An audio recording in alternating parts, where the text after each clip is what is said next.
are y'all doing today? Good. Yeah, good. You've consumed my lives. I'm so excited about this show. And, you know, one of the things that I love about this series is all of these characters have someone that's protecting them. You know, you have your servants who have your best interests at heart and how you ride or die for your husband. I really love that in the series. But I wanted to know for the both of you, either personally or even professionally, like who was that one person who really like rides for you? Like who's that protector for you to make sure that you're okay no matter what? Me. No. It's me. Oh, I knew when I did India's that. saying it's me. That's Why so did I do that sweet. to myself? I won't return the favour because I Okay. think that it's not you. All right. But that is really sweet, and that is on camera now. I would probably say, my agent professionally. Oh. I mean, that is her job. Yeah. Oh. I would say, my brilliant agent. Yeah. Also, my agent. Yeah. Yeah. Cool. How about you? I would say also my agent professionally. Yeah. Or my publicist, who's in the other room, who's lovely. Personally, my mother, who seems to always be around. Yeah. Just like, What keep about it somewhere. Exactly. Yeah. I love her. She's great. She's always around. What about you? What do you mean? Who personally? That's so nice that you brought that back and That's didn't right. let me I like how deflect you it. did that. That's great. Yeah, That's great. Thank you so much for doing that. That's right. Probably India. Oh, Yeah, that's yeah. so nice. We've gone all the way Or round. Freddie. You see how we did the whole full circle right Yeah, here? exactly, yeah. And there we go. Yeah. But also too, you know what? I love your mannerisms. I was like, you can cut somebody with a stare. I love how your mannerisms really mimic like the Queen Charlotte that we first was introduced to in Bridgerton. So can both of you talk about trying to emulate characters that were already introduced and trying to also make it your own for this series? I think I speak for both of us. Oh, good. Yeah.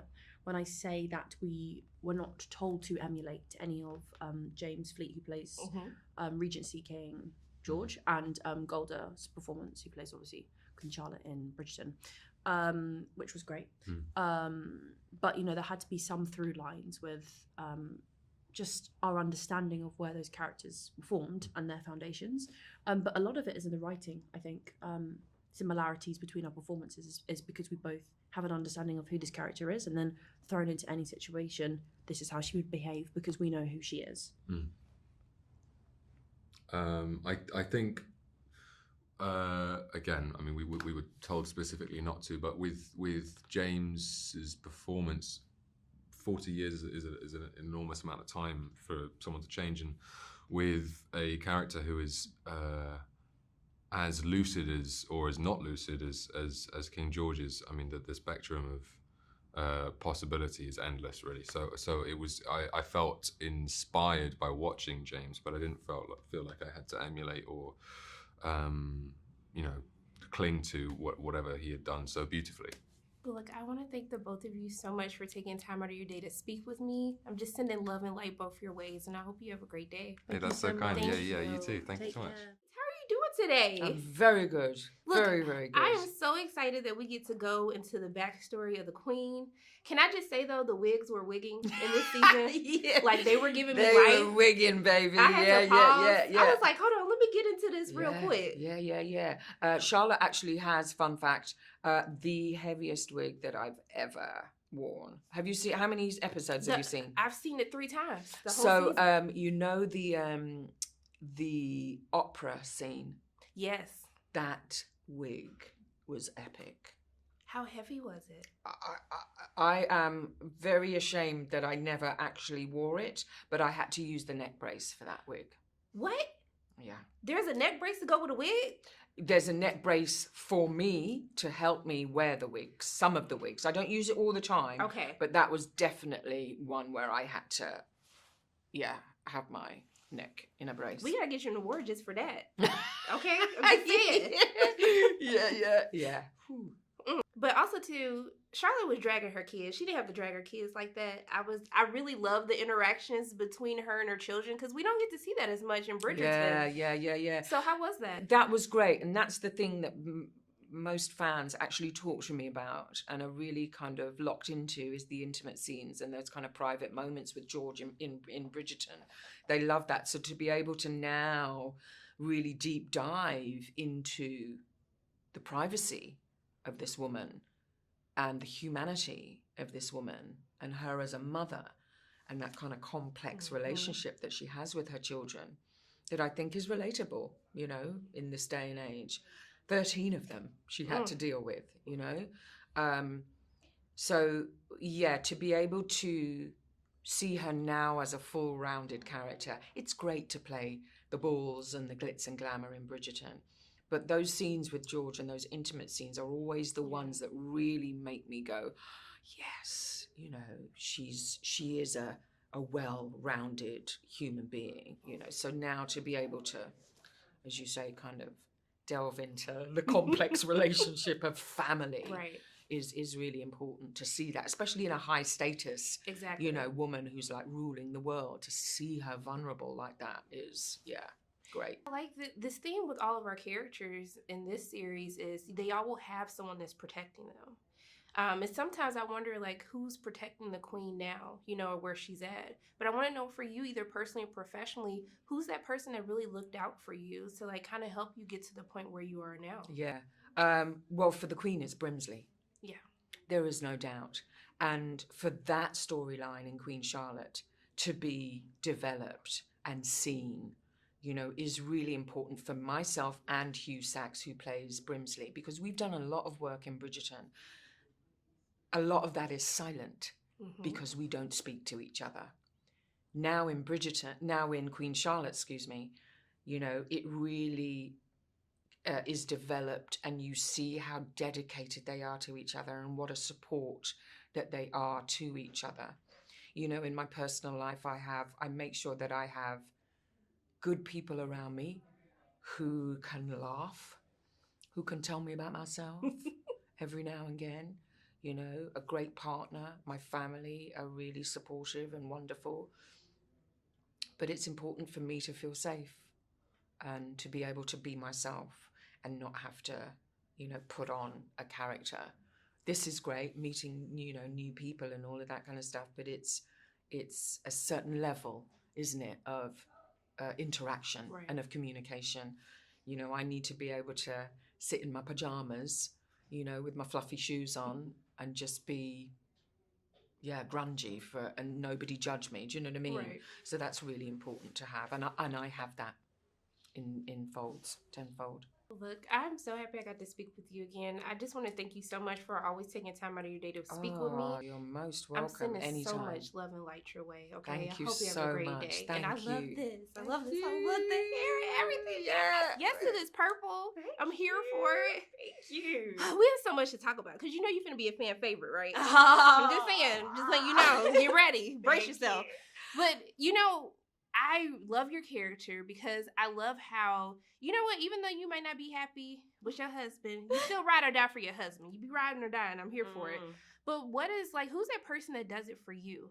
Like, who is that person that makes sure that your best interests are always at heart, that you're always protected when you need to be? You can speak personally or professionally.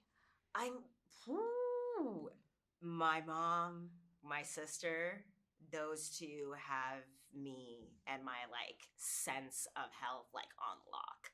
I think I grew up with a mother that did a lot of the work, and she comes from a very heavily women dominated family.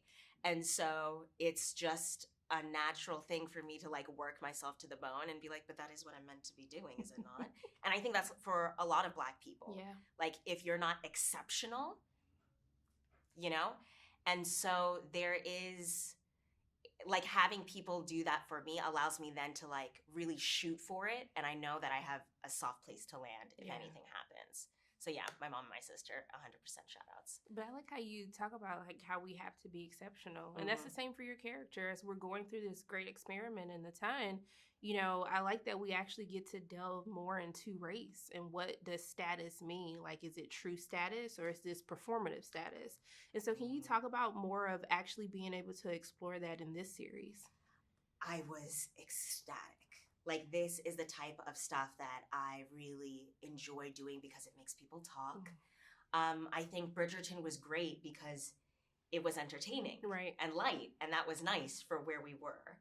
And I think as a viewer of it, I loved it, and I wanted to know how it could happen so that maybe that could be a reality. And I think that's what this show does. Right. It doesn't show step by step how we can create equity, but it shows, you know, that it's difficult to get there. And there was something beautiful about the Great Experiment because the people who talk about it or who come up with it, they're all white. And so you see in that moment what happens when policy is created by people who it does not impact. Because then you see that there's no infrastructure. What happens when somebody dies? Does it carry on? No one knows because nothing was thought through. It was all performative. Right. And so to see that exposed on TV, but yet in a beautiful and subtle way, I think it's just going to cause people to have more conversations. And that is so fulfilling to me. That is what I find the most fulfilling to do with any job, is to just have some sort of impact on livelihoods. But it's interesting because there's a moment where she actually finds her voice. We don't necessarily get introduced to the Lady Danbury that we know, but there is a meeting that she has where she's kind of like, hey, you gotta put your big girl panties on. You gotta figure this out. Yes. And so I want to know for you, like, what was that moment for you when you kind of figured out your voice?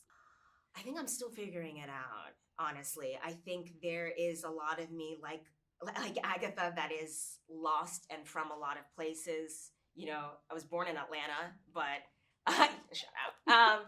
But it is so difficult because I haven't been there in so long. I sound American, but you know, I'm not African American. I am more African, but you know, not African enough. And so there is a lot of me that's just trying to figure out where my place is in this whole entire quagmire that is the world. And I think it was so nice to be able to play somebody who finds that voice, because then I can take those cues that she found and find those in my own life. And I think that's a beautiful thing that I hope people will enjoy, is the fact that, you know, strong women are not born that way. Right. They're almost molded that way by their environment. And so how beautiful it is to find those opportunities in our life and to become strong as well. Yeah. I was like, don't forget, diamonds are formed under pressure, okay? That is the truth. That is Right. truly the truth. Well, look, I love talking with you. Just thank you for taking time out of your day to Thank speak you. with me. And I'm just sending so much love and light your way. I hope you have a great day. Thank you so much. How are my two favorite people doing? Oh, yes. right, yeah. Even how's better our now. favorite person You doing? have the toughest job, okay? You are out here just fighting Yep. for the king and the queen. and Sometimes I'm with here each for it. other, with ourselves. Okay, I mean, was like, can we all just get along? We trying to get our jobs done. Right. That's what I thought. But, Yeah. you know, Just saying. But I mean, I like that, you know, all of our characters are kind of like that support system. Like they're fighting, you know, they always say there's someone fighting for you in a room that you don't even know about. And so I wanted to know for like the both of you, like who is that person that's really fought for you or championed you either personally or professionally to kind of get you to the point where you are now?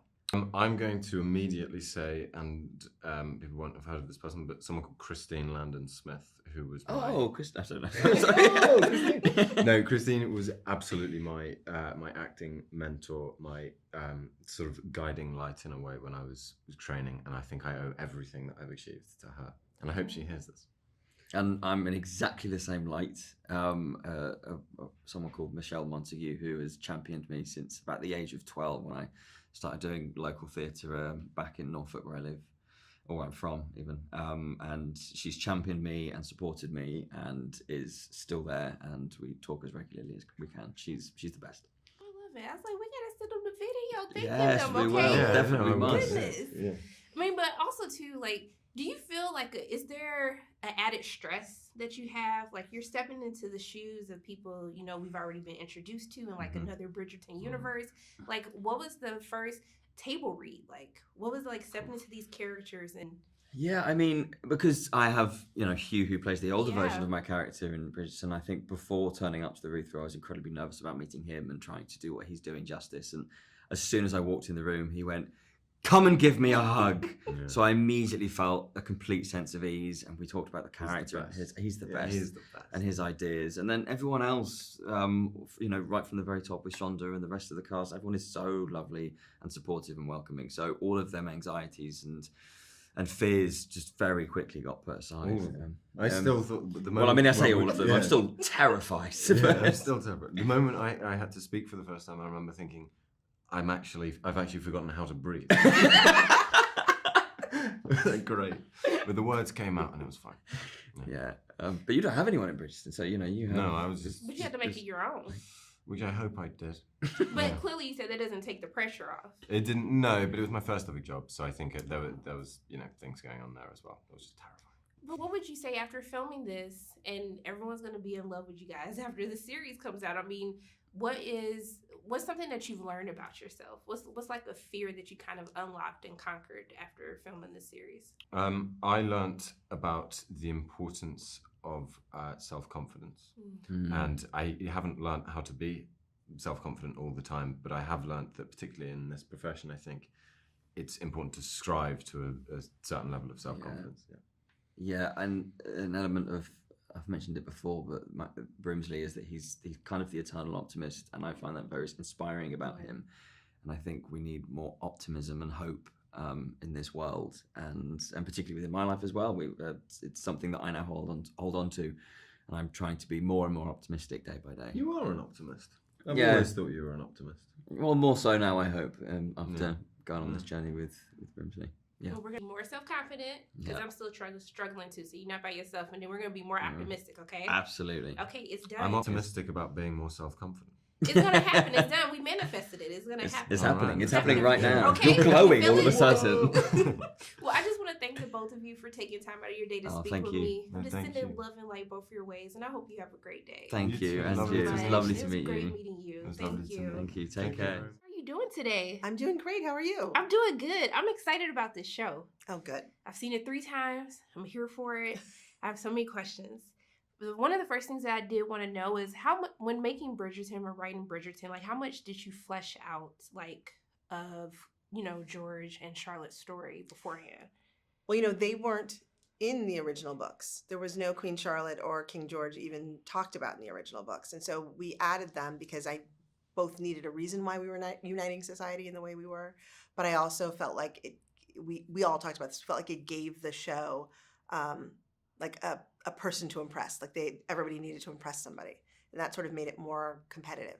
Yeah, because watching this series, and I actually went back to season 2, episode 6, when George kind of stumbles in and he realizes who Charlotte is. It kind of gave that scene so much more meaning. Yeah. Like of what, watching this series of what that would mean to Bridgerton fans being able to actually see their story fully realized. Yeah. Like, how was it actually bringing it to life? Like, what do you anticipate for, like, the audience reactions for that? Oh, I have no idea how the audience react. I hope they love it. But I was excited to tell the story. It felt very moving to me.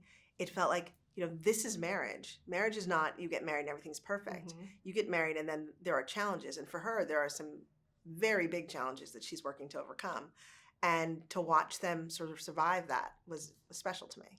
And you introduced a great experiment, which I really love that storyline in the series of, giving this power to people, but more of like a performative power Yes. at that, and status. How was it actually being able to like kind of flesh out the great experiment and kind of answer some questions for those who like first was introduced to this, beautiful culture of the time? It was exciting to me because we were sort of rewriting history. And I wanted there to be real weight behind those issues of race and culture that were coming up in Bridgerton that we don't talk about, mainly because it's, so many years later, it's already a fact. But back when Queen Charlotte starts, it's not a fact at all. She is the reason it happens, and in a very performative way. Yes. I was like, are you really giving them status? Because it don't feel right to me. Yeah, exactly. But how is, it's interesting because the cast told me that, they were kind of told not to mimic, the Charlotte and the George and the Lady Demerry that we know. But there's a lot about their performance that still feels so within line with the characters that we've come to know and love in Bridgerton. What was the choice behind that decision? I think we wanted them as actors. I know my director, who directed all the episodes, Tom Barrica, says this. We wanted all the actors to feel like they could fully inhabit their roles and to not feel like, I mean, trying to step into Golda's shoes, Golda plays Queen Charlotte, that's an impossible task for anybody. Lady Danbury, the same thing. And so I wanted them to feel free to play. And in their own ways, they sort of worked backwards from who the queen is now in our Bridgerton world and created a queen for themselves or character for themselves. But I like that you introduced, like, we get to see a different side of Charlotte in present day. Yes. You know, we get to see her as a mother and what that means to rule this nation, but also have kids to take care of and realize what their duties need to be for, you know, the kingdom.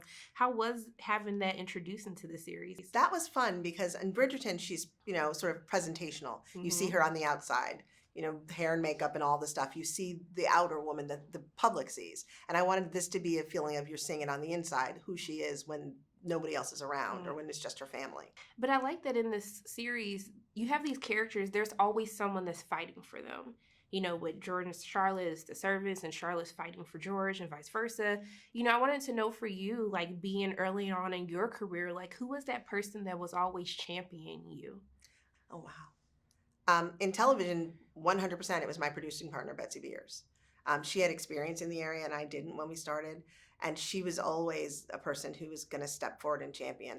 And then in my life, you know, I have amazing sisters and a fantastic mother and father. So love it.